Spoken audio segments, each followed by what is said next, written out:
जय माँ भगवती। मु पंडित रुद्रप्रताप पंडा आपण समस्त को पुणी थे स्वागत करुच्ची मोर आउ एक नुआ भिडियो। गत भिडियो आमे दिव्या कवच 250 श्लोक पर्यंत शिखी। आज ए भिडियो आमे 350 श्लोक ठारू 650 श्लोक पर्यंत शिखा।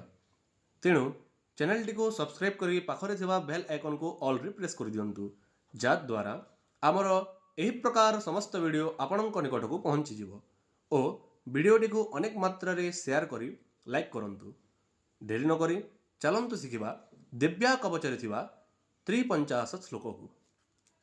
ओम जससा वर्धते सोपि जससा वर्धते सोपि कीर्ति मंडित भूतले कीर्ति मंडित भूतले जपेत सप्तशतीं चंडीं जपेत सप्तशतीं चंडीं कृत्वा तु कवचं पुरा कृत्वा तु कवचं पुरा जससा वर्धते सोपि कीर्ति मंडित भूतले जपेत सप्तशतीं चंडीं कृत्वा तु कवचं पुरा। 450 श्लोक है। जावत् भूमंडलं धत्ते जावत् भूमंडलं धत्ते सशैलवनकाननं सशैलवनकाननं तावत् तिष्ठति मेदिन्यां तावत् तिष्ठति मेदिन्यां संततिः पुत्रपौत्रिकी संततिः पौत्रपौत्रिकी।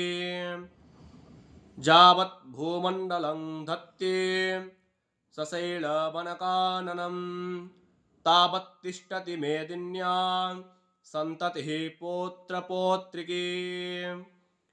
50 श्लोक है।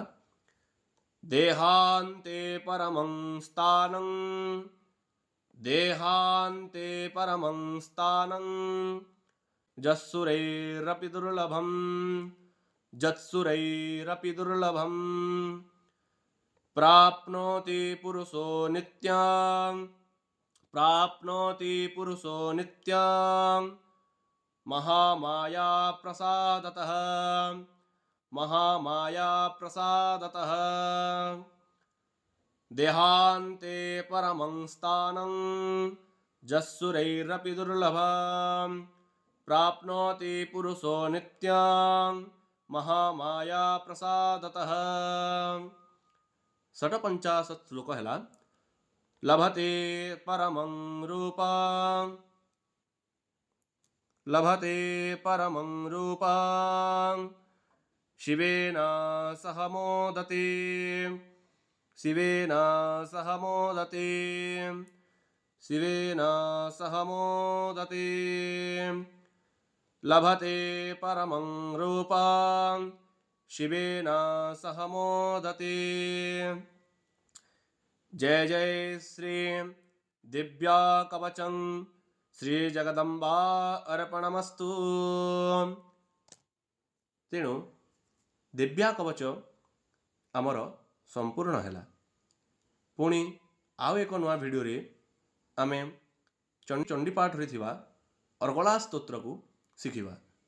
तेणु चैनल टी को सब्सक्राइब करी पाखरे थिबा बेल आइकन को प्रेस कर दियंतु, जद्वारा आमर एही प्रकार समस्त वीडियो आपणक निकट को पहुँची जिवो।